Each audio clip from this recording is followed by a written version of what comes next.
We believe here in Unity very, very strongly that we are the living embodiment, and that there is only one power and one presence, and that what is active as our life is active as all life. So where it begins, right here at home.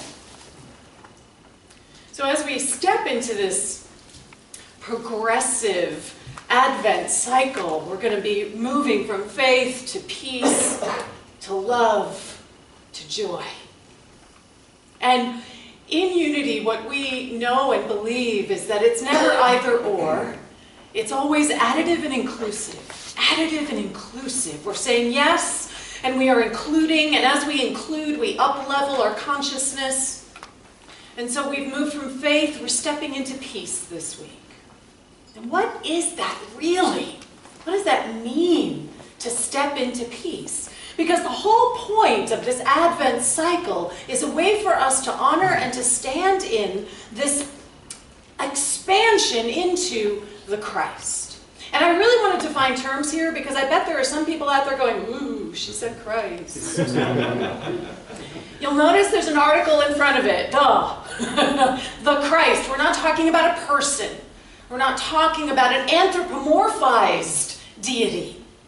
We are talking about the absolute realm of divine idea. We are talking about principles that are activated. And that this opportunity at Christmas for Unity is not a celebration so much of a baby that was born how many thousands of years ago, but it is a celebration of the Christ being ignited within ourselves right now. This isn't a history lesson for us. This is about what's happening within our own consciousness. So when we're talking about this divine idea, we say that, we throw that word around a lot, the divine idea, the principle of the divine. I threw up here on this slide just a few of what these infinite expressions of the divine are. Beauty, wholeness, grace, creativity, flow, all the 12 powers. All of those pieces that are access points for each of us to activate the Christ nature that is already ours. We don't have to find it. We are here to reveal it. Yoo-hoo. That is what we are here to do. So what we're going to focus on today, this week, is how the idea of peace, the divine idea of peace, that has no opposite. That has no opposite. Yeah, exactly. How that gets to show up. How we get to activate that. How we get to understand that. And the real question is, how peaceful are you? Really? Really?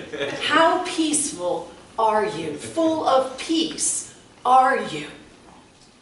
Especially in this holiday season, there is so much in this season that actually creates a lot of stress and a lot of anxiety and we're seeing our families, for goodness sake.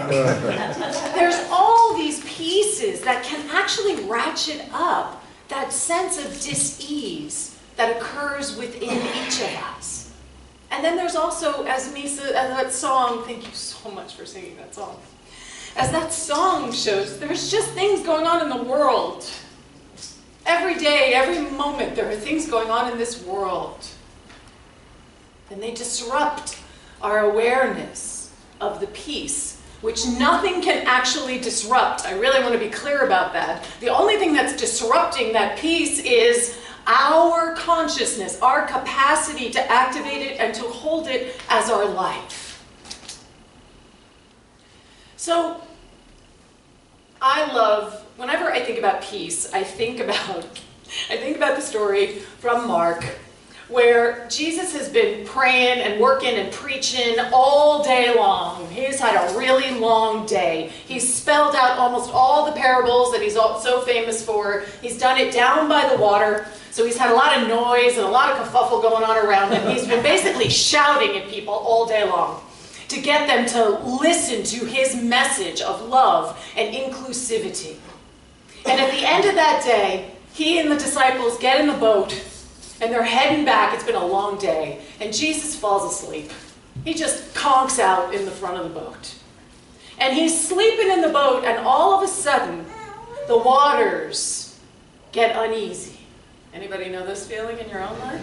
The waters start to stir, and the winds are stirring up, and all of a sudden the boat is starting to be rocking and tipping, and it is not a fun time, and the disciples kind of freak out. In my mind, I see them sort of running back and forth, trying to get the boat, and nothing is working. And they finally, Jesus wakes up in the midst of the storm that's brewing on the seas, and he says, "Peace, be still." And then the wind ceased, and there was a dead calm. Don't we wish we could do that in our own life? This is what we all strive for. So in our understanding of the Bible and metaphysical teachings, everything that happens in that story is happening within you. So the exhaustion and the tiredness after perhaps you've had a spiritual growth spurt in consciousness. You are the one that is preaching the good word to your life, and you're living it. And then you get a little tired. Anybody in here relate to that? You just get a little tired, and you fall asleep in consciousness. You fall asleep in consciousness. And while you're sleeping in your consciousness, the storms, they start a-brewing. Things start to get unsettled. And those aspects of yourself, the disciples, that are desperately trying to help you move through this world with grace, with ease, with joy, with love, with moreness, start to be afraid. They start to panic. It's not going the way I want it to go. It doesn't look familiar. I don't know what to do. And in the midst of the panic, what happens is the turbulence gets even worse, and the chaos gets even worse. And in what's available to each of us is the capacity that Jesus demonstrated, which is for us to wake up. Wake up to the fact that we don't have to be in the midst of this seeming storm, that we can wake up, and that we have within us the capacity to say, "Peace, be still." And the winds that are stirring within us, the fear, the anxiety, the worry, the doubt, they can immediately be calmed. This is what is possible for each one of us. And what I love about the word rebuked, right? Sounds like it's being a naughty little child, right? Tisk, tisk, tisk. Get back in your corner, wind. Get back in your corner. Get back in the bottle. And actually, the word rebuked comes from the Old French reboucher, meaning again, to sort of hit it. Boucher being a log, a stick, right? Again, to hit it. So this is, in the very word that's there, is the understanding that you don't just do it once and it's done. We do it over and over and over and over again. We say, "Peace, be still. Peace, be still." Because that fear, when that fear takes control, and it starts running everything. I love Franklin Roosevelt. The only thing we have to fear is fear itself. Because when we let fear loose, whoo boy, does it have fun. Does it have fun in terms of running the show for us? So, in terms of our evolving consciousness, we have stages of consciousness that we hold in unity as being sort of the boilerplate. So we have the victim consciousness, and then we have the victor consciousness, where we feel really good about ourselves. We have channel, and then we have the Christ Buddha nature. So in victim consciousness, what we think is happening is that everything is happening to me. It's all happening to me. They did that to me. How dare they do that to me? I'm afraid of what they're going to do to me. In victor consciousness, this is like a strong manifester consciousness. We feel really empowered when we're in victor consciousness because it's happening by me. I'm doing it. I am making it happen. Look at me. Peace, be still. and it was calm. I am so powerful. You guys know that feeling? Yeah. And then we have channel, which is that it's happening through me. So no longer is there a sense of something opposing us. There's an awareness that everything is working for our good. Everything is sort of there, but there's still a little bit of separation because it's happening, like Paul Hasselbeck calls it the hot dog in the bun consciousness, right? That we're the hot dog, but God is the bun. But we're still somehow sort of separate from this divine idea. And then we have the Christ Buddha-ness, which is it's as me. I truly am the thing itself. It is happening as me. Can you feel how those first two, victim and victor, are actually flip sides of the same coin? And that they're fear-based. Both of them are fear-based. They're both operating from a place where we're afraid of what's going to happen to me. And in one scenario, we become a helpless victim, and in another scenario, we sometimes can become the perpetrator. We become the thing that has to have power over something else. But there is another option. There is this channel. There is this Christ Buddha-ness. This is what we get to be invited into all the time. So how do we do that? So the Baal Shem Tov, he was a truly sort of gifted spiritual leader in the Jewish tradition. He founded the Hasidic movement.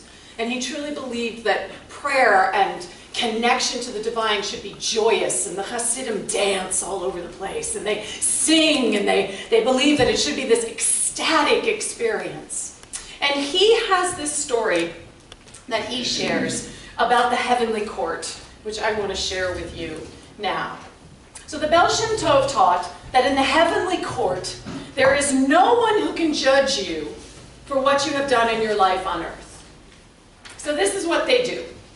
They show you someone's life. All the achievements, all the failures, all the right decisions, all the wrong decisions. And then they ask you, so what should we do with this somebody? Thank you. They were from Long Island? They were. They were. My childhood accent is emerging. And you give your verdict, which they accept. And then they tell you that this somebody was you. Being now in heaven, you don't recall a thing. Of course, those who tend to judge others favorably have a decided advantage. Better get in the habit now. What I love about that story is that it's so true. That it is the thing that makes us so anxious and fearful, is all the ways that we're trying to control things so that they look the way we want them to look. And as Byron Katie so beautifully teaches us, what happens if that's not true? What happens if we're not judging ourselves or other people as harshly? What if we're actually able to hold people in compassion, in forgiveness? What if we're actually able to be humble? To really be humble. We think we know so much. We think we know. We think we got it all figured out, and this piece I know. Even this teaching, we think we know. Let me share with you how much we know in the cosmic universe. See this little freckle I have right here? That in all of the cosmic universe, that's how much we actually know. It's not a whole lot. There is so much out there that we don't know. But if we don't open our heart, if we don't operate from a place of compassion, if we aren't humble before the truth of the one power and the one presence and what that means, what love is, what grace is, what joy is, if we aren't reverent in our capacity to show up in that love, That's it, exactly. That happens. We're out of alignment. We're out of alignment with the truth of who we are and what we're capable of being. That spiritual warrior. So what we are called to always is present moment awareness. That is what we are continually called to. If we are actually right here, right now, in this moment, everybody just take a breath with me.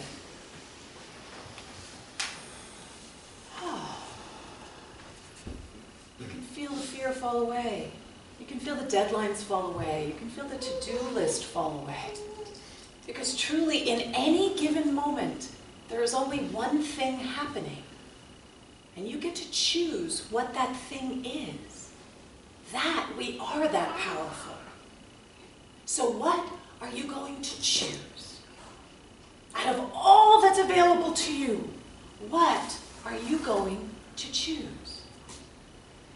Pema Chodron says, we have to take responsibility when our own hearts and minds harden and close.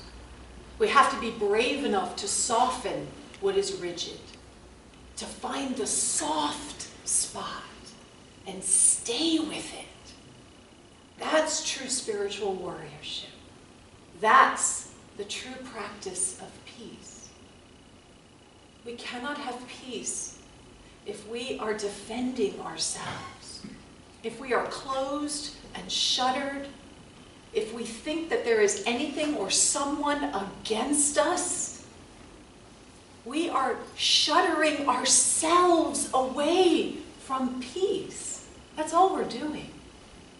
We're allowing our sense of separation, of fear, to actually become the thing that we believe in, more than the truth, that there is only one.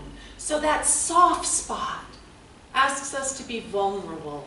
That soft spot asks us to show up and to be willing to be hurt, to be willing to actually experience the full gamut of what we came here to experience, because we are in this human form. We are spiritual beings, and we somehow are showing up in the midst of this emotional smorgasbord that is available to us.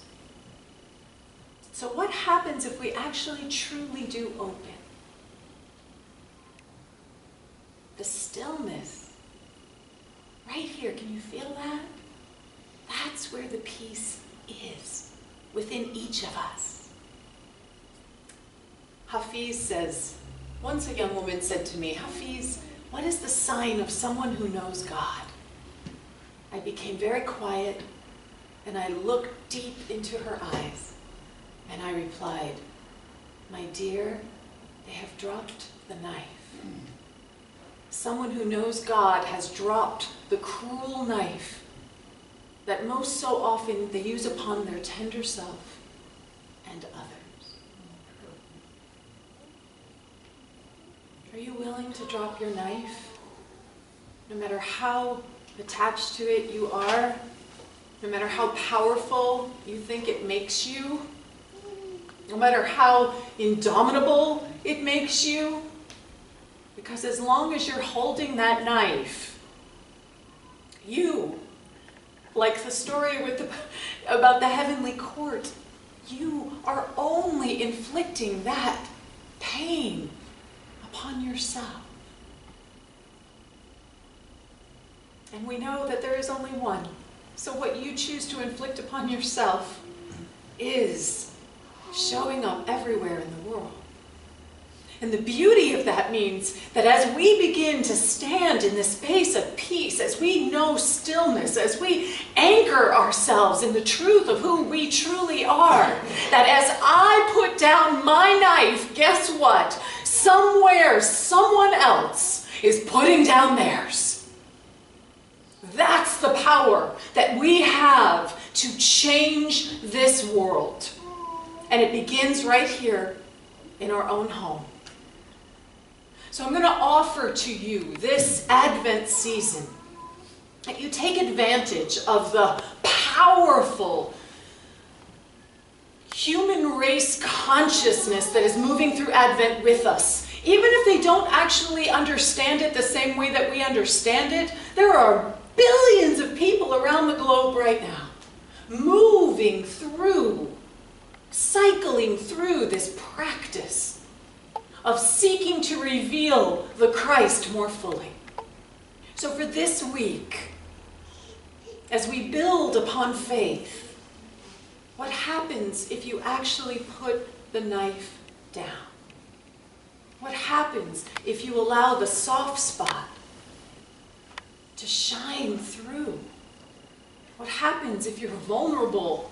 What happens if you actually allow the peace that you are to make itself known more fully and more powerfully and more joyously? Because guess what? Love and joy are coming. Love and joy are coming. We're building the foundation upon which those things can arise. So peace, be still, and know that you have within you everything you need to transform the seeming chaos. Even traffic. You have that capacity to transform your experience of your crazy uncle. You have that capacity to transform that experience as you step into this Advent process of peace.